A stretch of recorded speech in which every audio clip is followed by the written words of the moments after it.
aí, pessoal do Mundo Português, beleza? Sensacional, eu sou a Dani Bressan e hoje vamos falar de literatura, sobretudo do romantismo, tá certo? Fica ligado aí, toca a vinheta! Ai, parece aquelas vozes de jornalismo, né? Acho que eu me empolguei com 50 anos da Globo ontem. Tão bonito, chorei. Pessoal, antes de nós falarmos exatamente do romantismo aqui no Brasil, dessa escola literária tão importante para as provas, nós precisamos conhecer o contexto histórico em que está inserido o romantismo no mundo inteiro. O romantismo acontece a primeira vez, ele inicia a primeira vez na França, na Alemanha e na Inglaterra. Mas por que ele acontece? Por que esse movimento romântico? Nós temos que lembrar o seguinte, lembra do arcadismo, que já foi uma aula em que eu falei do iluminismo, da Revolução Francesa lá do século XVIII? Pois então, isso vai refletir em todo o sentimento do romantismo no século agora XIX. Então nós temos aí uma grande classe social que está em ascensão, que é a burguesia. Nós temos a grande palavra do romantismo, é o quê? A idealização, um ideal, uma ideologia. Nunca esquecendo que no século XIX entra um grande gênero literário que é o romance. Só que quando nós falamos em romance, muitas pessoas acreditam que romance seja o quê? Ah, é o romance, homenzinho, mulherzinha, todo mundo se beijando, homem com homem, mulher com mulher, seja o que for.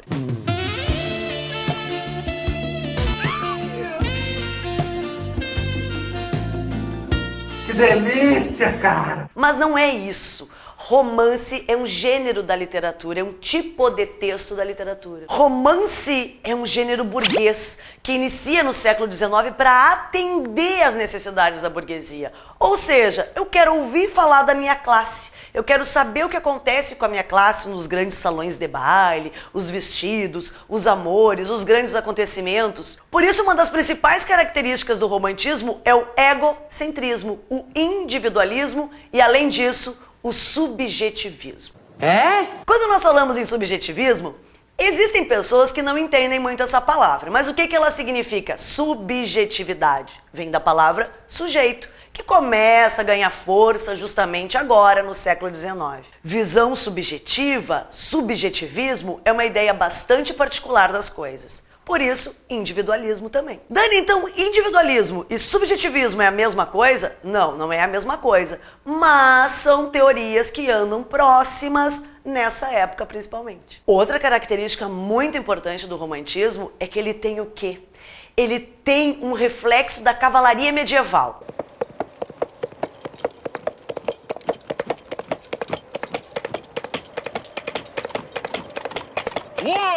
Como assim, Dani, da cavalaria medieval? Bom, aquilo que acontecia na Idade Média, a teoria da Idade Média do homem bom, heróico, corajoso, bondoso, bonito, volta a acontecer no romantismo. Por isso que nós dizemos que o herói do romantismo, ele está muito parecido, muito próximo aos grandes cavaleiros medievais.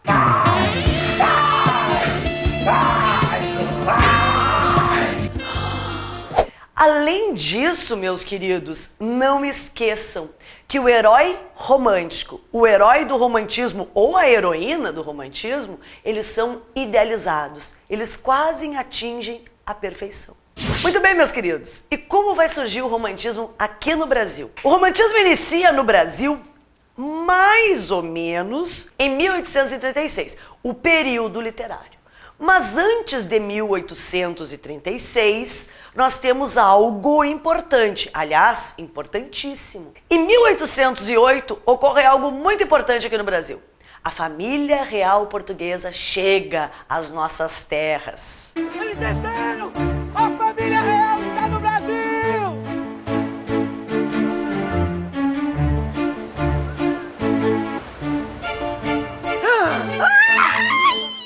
Praticamente expulsa da Europa, afinal de contas, tínhamos o bloqueio continental lá do Napoleão Bonaparte, do comércio entre os países europeus.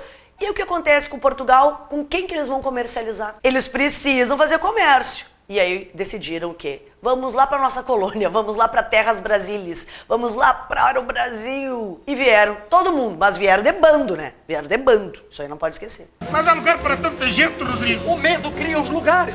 Ai, Jesus! Ai, Dani, que horror, que saco, veio toda essa gente pra cá, por isso que o Brasil é como é, sei lá, isso aí eu não tenho como definir pra vocês. Mas não é um saco, é uma maravilha, porque a partir daí teve abertura de portos, a Biblioteca Nacional, nós não tínhamos isso, imprensa que não tinha no Brasil, a questão da tipografia, edição, tudo isso foi trazido junto com a família real portuguesa. Então pare com essa maneira de dizer, ai que saco os portugueses vieram. Não, foi bem bom que eles vieram. Outra coisa que eles fazem de bom é o vinho, né? Não podemos esquecer. Nós trupica, mas não cai. Pode botar pé que desse jeito vai. Nós trupica. Só que não esqueçam, lá em 1808, o Brasil ainda é colônia. 1808, tá certo? E o homem que morava no Brasil, de certa forma, alguns intelectuais, já estavam cansados desse imperialismo, do colonialismo. E aí que o nosso querido, excelentíssimo, salve, salve, Dom Pedro, faz o quê? Em 1822, a independência do Brasil. Mas Dani, o que isso tem a ver com o raio da literatura? Globo e você? Tem tudo a ver. Porque aí começa um sentimento que nós chamamos de anti-lusitano, ou seja, anti-contrário, lusitano, luso, português. Anti-português, contra tudo aquilo que a Europa, e sobretudo os portugueses, sempre traziam para cá. Entre esses sentimentos, o sentimento artístico, o sentimento da literatura. Então, agora, o homem quer uma literatura mais brasileira. Cuidado! Ainda nós não conseguimos ter uma literatura envolvida apenas com o Brasil. Isso acontece a partir do século XX, no início do século XX, lá com o modernismo. Mas até lá, outras aulas virão. Muito bem, com esse sentimento da independência, com esse sentimento anti-lusitano, o Brasil vai se transformar numa nação. E como uma nação, o que melhor representaria essa nação? O que realmente é identidade nacional nesse período?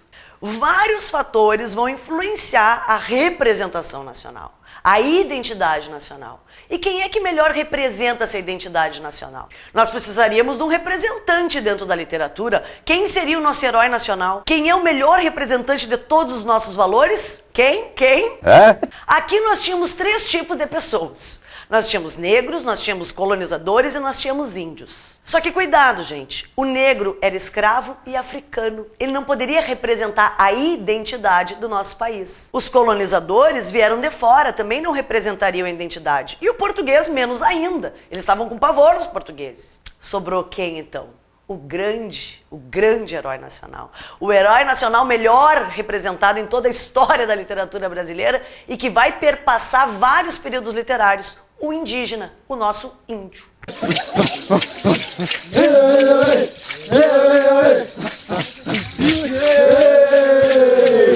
E não esqueçam, o índio é herói nacional e o índio tem aquela representação lá do iluminismo, do Rousseau, o mito do bom selvagem. É lógico que o índio é um selvagem, mas ele não é um selvagem, ruim, assassino. Não, ele é um selvagem bonzinho, ele é um selvagem ideal, idealizado, porque ele é um selvagem do romantismo. Por isso, a primeira geração da poesia no Brasil vai se chamar indianista nacionalista. Essa geração começa em 1836 com o texto Suspiros Poéticos e Saudades do Gonçalves de Magalhães. Pouco se exige em prova sobre Gonçalves de Magalhães. Ele é mais importante por conta da questão histórica, por conta da introdução ao romantismo. O Gonçalves é importante mesmo para a prova e pode anotar que ele é importante, ele aparece quase sempre, é o Gonçalves Dias. Então essa primeira geração indianista nacionalista, que vai exaltar a natureza, vai exaltar a pátria, é uma geração saudosista, porque da saudade, da pátria, do exílio. E não esqueçam, saudade só pode sentir quem fala português. O Gonçalves Dias, ele faz 3 tipos de poesias principais. A poesia épica, a poesia lírica amorosa e a lírica nacionalista ou saudosista. A poesia épica, de exaltação, tem um herói. Quem é o herói? O indígena. certo? Ele que aparece como foco, o principal, esse herói bondoso, corajoso, muito corajoso, bravo. Daí o título da poesia mais famosa e épica do Gonçalves Dias, o Juca Pirama. Em alguns versos, o eu lírico desse poema fala: eu sou bravo, sou forte, sou filho do norte. Como exalta o indígena, esse indígena que vai falecer, vai morrer. Juca Pirama significa aquele que há de ser morto, vai morrer para salvar a sua tribo, ele vai se entregar. Significa o quê? Que ele é muito corajoso. E isso é exaltado nessa poesia épica. Além disso, nós temos a poesia lírica amorosa, que fala do amor idealizado, dos grandes amores, e tem, sobretudo, um berço muito forte na idealização amorosa. E daí o poema Se Morre de Amor. Nesse poema Se Morre de Amor, ele trabalha com duas ideias de amor: o amor idealizado e o amor sofrimento. Aquele amor idealizado, fantasiado, esse não mata. E o amor sofrimento, real, aquele que despedaça corações, esse sim se morre desse amor.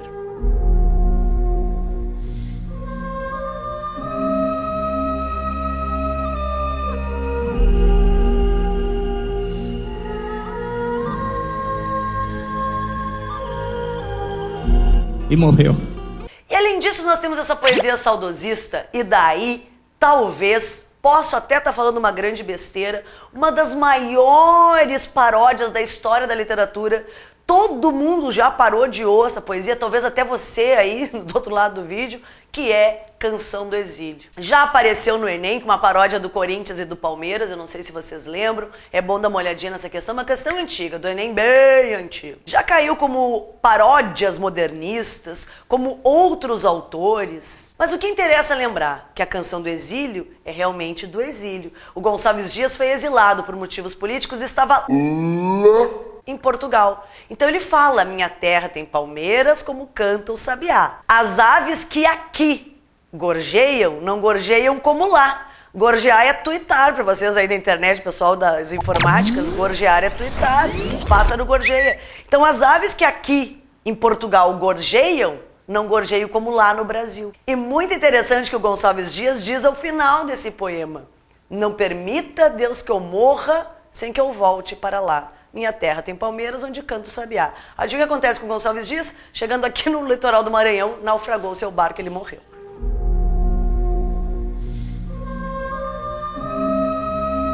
E morreu. Então morre, diabo!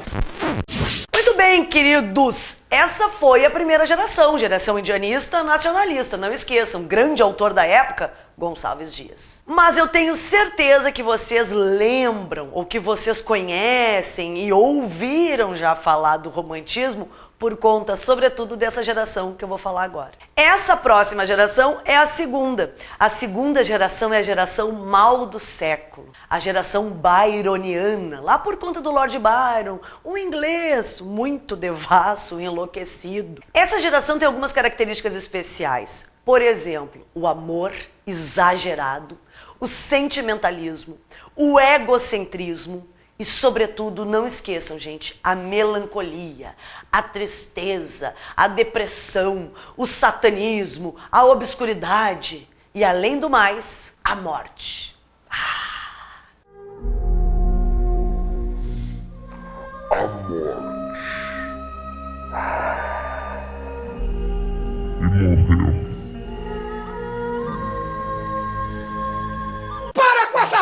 A morte, meus queridos, anotem, não confundam a morte dos românticos com a morte de outras pessoas por aí. A morte, para os românticos, era a libertação do sofrimento. Morrer é deixar de sofrer. Por que esse amor idealizado? Por que esse amor exagerado? E por que a mulher, a figura feminina, é tão idealizada nessa segunda fase do romantismo? Queridos, cuidado! A mulher é idealizada em quase todos os momentos do romantismo. Quase todos. Mas na segunda geração da poesia, ela é idealizada demais. E o eu lírico prefere idealizar. O eu lírico prefere imaginar essa mulher, idealizar essa figura feminina, do que propriamente ter uma imagem concreta. Vamos pensar o seguinte: digamos que vocês estão aí assistindo a esse vídeo e estão com fome. Olha só que interessante. Aí, vocês começam a imaginar. Imaginar o quê? Uma mulher? Não, precisa ser uma mulher. Pode imaginar uma coisa para comer que não seja uma mulher. Comece a imaginar uma lasanha. Uma lasanha borbulhando. Ai, que delícia, cara! Bem gostosa, com aquele queijinho derretendo, sabe? Que faz assim, ó. Ai, que delícia, cara! Que enrola aquele queijinho no dedo e tu puxa. Olha no forno aquela lasanha.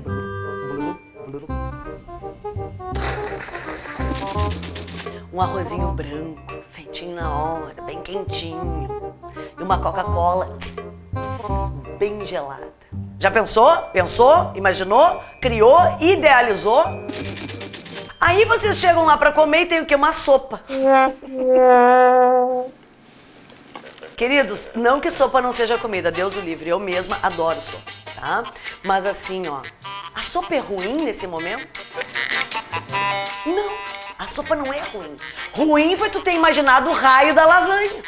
E é por isso que você sofre tanto nessa segunda fase do romantismo. Porque se imagina, se cria, se idealiza e durante a vida inteira eu acredito que a gente faça isso.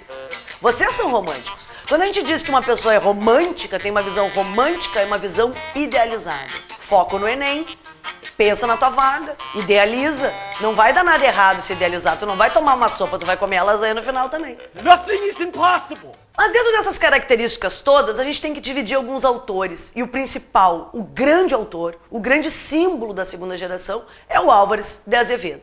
Esse paulista que morre antes dos 21 anos, é tuberculose, queda de cavalo e assim por diante, é o grande símbolo por quê? Porque é o Álvares de Azevedo que engloba melhor as características, ou seja, ele faz quase tudo que tem na segunda geração romântica. Muito bem, o que o Álvares de Azevedo faz e quais são suas principais características? Muito bem, ele faz poesia, isso todo mundo já sabe. E essa poesia dele, cuidado, gente, cuidado com a poesia do Álvares de Azevedo, porque ele não é só uma coisa. Ele faz poesia de escravidão, cuidado com esse tipo de poesia, que é Pedro Ivo. Ele faz essa poesia sentimentalista sobre si mesmo, e daí o poema famoso, Se Eu Morresse Amanhã. Ele faz poesia também sentimental, com essa idealização da figura feminina. O soneto Pálida Luz da Lâmpada Sombria. E mais do que tudo, ele também vai fazer dois tipos de textos diferentes. É o Álvares de Azevedo que escreve uma peça de teatro famosa chamada Macário, que é o encontro de um jovem com um velho, e esse velho, ao final das contas, é o demônio, é o Satanás. Continua. E também é o Álvares de Azevedo que escreve um livro de contos chamado Noites na Taverna. Conturbado, com várias personagens, com vários momentos, incluindo necrofilia, que é transar com gente morta, incluindo o incesto, que é transar com pessoas consanguíneas, né, da própria família, do seu próprio sangue, incluindo o assassinato de irmãos, degola. Nossa, gente. É um tendel Noites na Taverna, mas é tudo fantasioso. Regado, é claro, como não poderia deixar de ser, a muito cigarro e muita bebida alcoólica. Nós trupica, mas não cai. Não esqueçam que o livro de poesias do Álvares de Azevedo é Lira dos 20 anos. E é desse livro que se retiram a maioria das poesias que vocês encontram nas provas do Enem. Outro poeta importante, queridinho da galera, todo mundo adora, é o Casimiro de Abreu. O Casimiro de Abreu é outro poeta que é muito parodiado por outros autores, por outros poetas. Isso que o Álvares de Azevedo tem, essa característica macabra, satânica, essa melancolia exagerada, no Casimiro de Abreu não aparece muito, não. Nós costumamos dizer que o Álvares de Azevedo é o exagero e o Casimiro de Abreu é o mimosinho, o queridinho. Parece que tudo é muito mais bonito para o Casimiro de Abreu. E é. A poesia dele é muito mais sutil, é muito mais simples. E é por isso que ele tem algumas características. A simplicidade é uma, o saudosismo é outra. Outra coisa importante, o ritmo da poesia dele, a sonoridade. E é do Casimiro de Abreu a poesia tão famosa chamada Meus 8 Anos. Ai, que saudade da aurora da minha vida, da minha infância querida que os anos não trazem mais. Mas não é só desse saudosismo que vive o Casimiro de Abreu. Nós também temos a poesia que vai traduzir o quê? os grandes saraus da época, a beleza dos jovens dançando nos grandes bailes, aquele amor que nós chamamos de amor pueril, aquele amor juvenil, aquele amor mais puro da juventude. Outro autor muito importante, mas que não aparece muito em prova, gente, até a gente tem que cuidar esse autor aí, tá? Se nós tivéssemos que destacar, e vamos destacar agora, dois grandes autores da segunda fase do romantismo, é o Álvares de Azevedo e o Casimiro de Abreu, que nem eu falei agora há pouco. Mas nós temos dois autores que aparecem, além desses dois nós temos mais, mas que eles não são aqueles autores de prova, mas é bom lembrar algumas características. Um deles é o Fagundes Varela. Fagundes Varela, melancolia em forma de pessoa. Impressionante, é uma tristeza. Tu termina de ler, tu tem vontade de se matar. Ele tem uma característica famosa que é dele, né? Não só dele, mas é famosa nele, que é o panteísmo. Essa característica panteísmo é quando eu vejo Deus nas coisas. Por exemplo, olha que linda essa árvore. É a presença de Deus na nossa vida.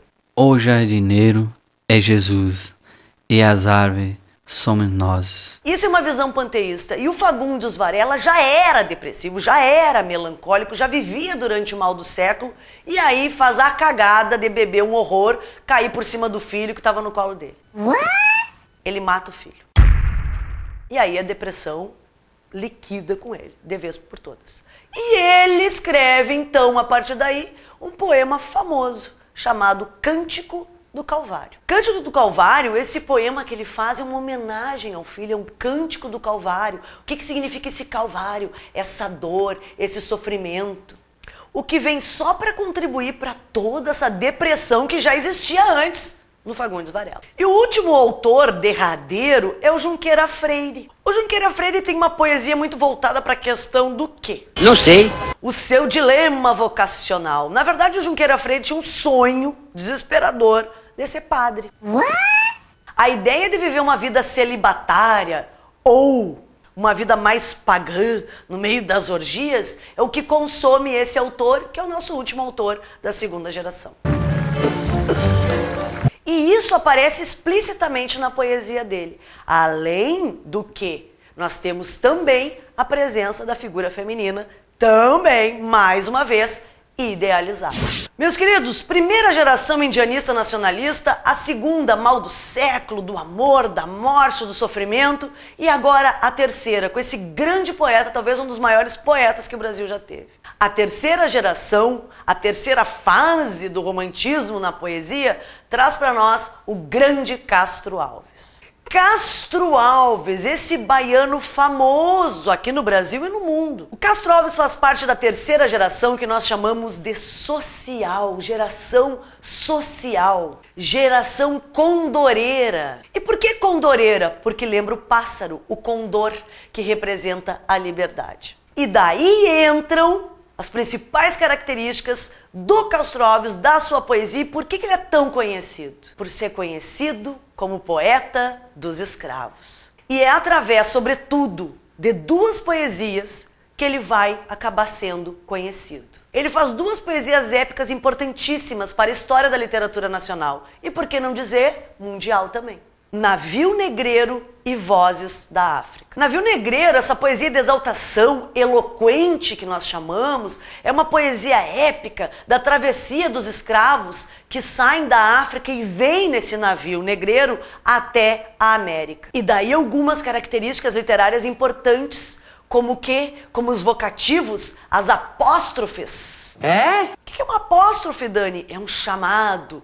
Deus, ó Deus, onde estás que não me escutas? Senhor dos desgraçados. A todo momento esse chamado, isso é uma apóstrofe, isso é o vocativo da língua portuguesa, e ele faz isso para quê? Justamente para chamar a atenção, porque é uma poesia forte, é uma poesia impactante. E nós estamos falando do período da escravidão, não só do Brasil, mas do mundo inteiro. Já em Vozes da África, nós temos o quê? O eu lírico, a voz é da mãe desses escravos, a mãe África, que perde os seus filhos para outros continentes. Mas não é só de luta social, escravidão, poesia condoreira que vive o Castro Alves. Ele também tem uma poesia que vai ter uma coisinha diferente das outras. Uma poesia lírica, amorosa, um pouco diferente do que nós já vimos agora.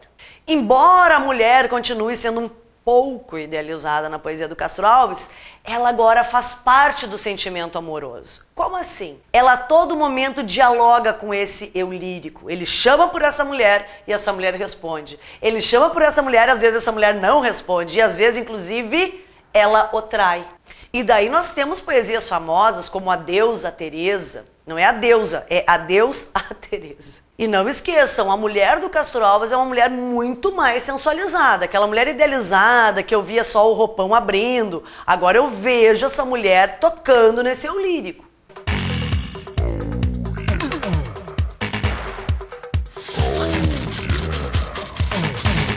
Gostaram, né? Agora a coisa está começando a esquentar. No Castro Alves, então, a figura feminina se difere das demais épocas do romantismo.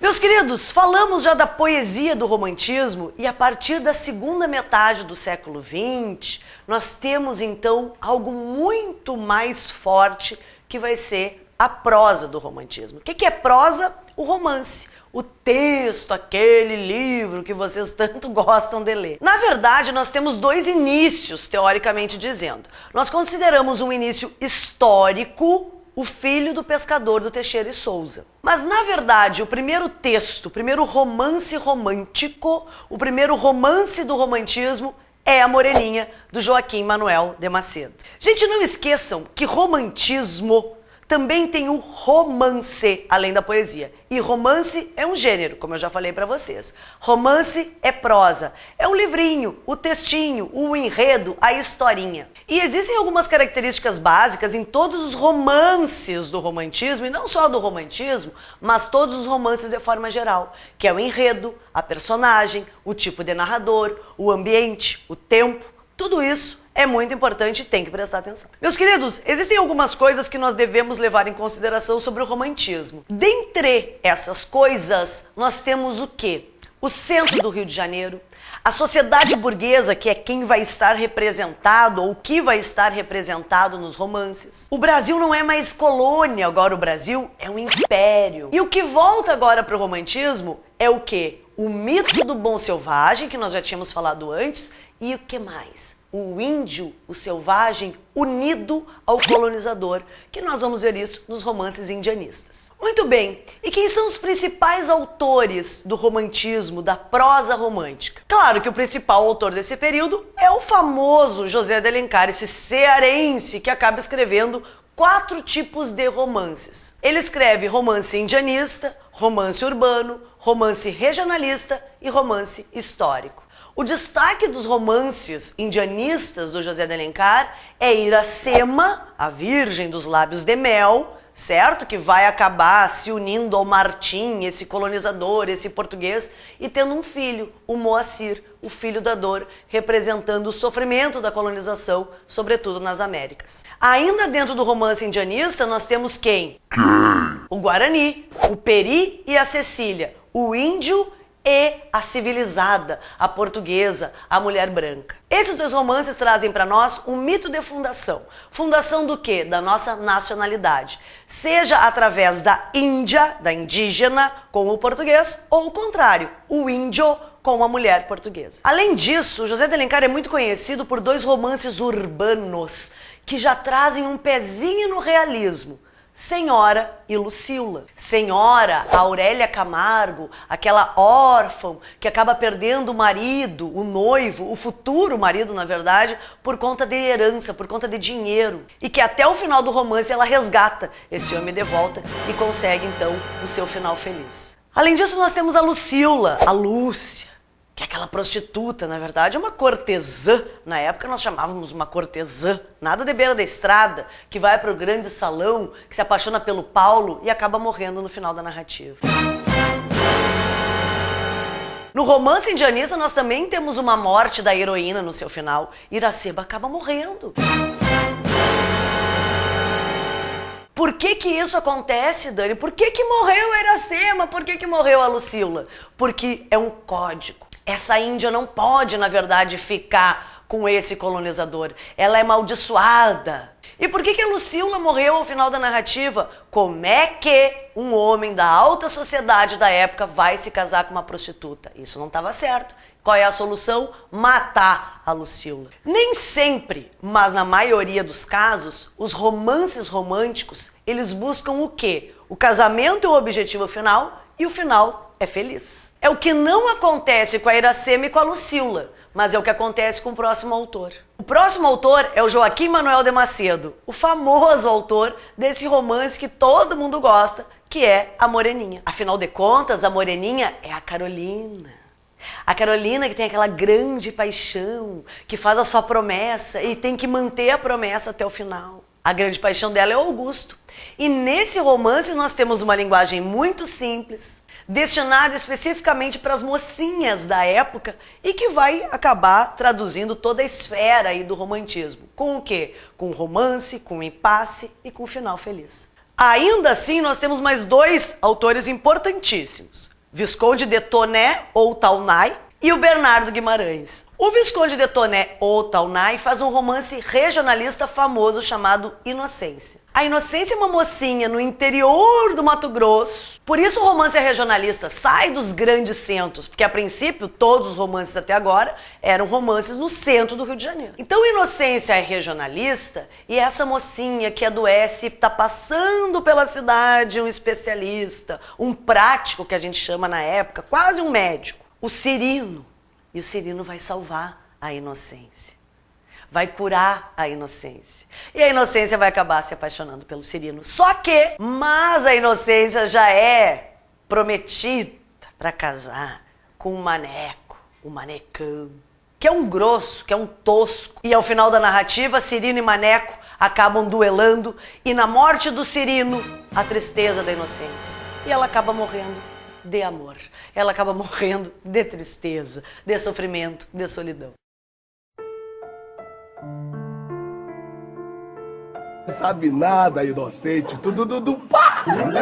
E além disso, aquele grande romance que virou novela, virou minissérie e antes de tudo era um livro chamado A Escrava Isaura. A Escrava Isaura, do Bernardo Guimarães, que é essa escrava branca, essa escrava que vem para casa do Leôncio.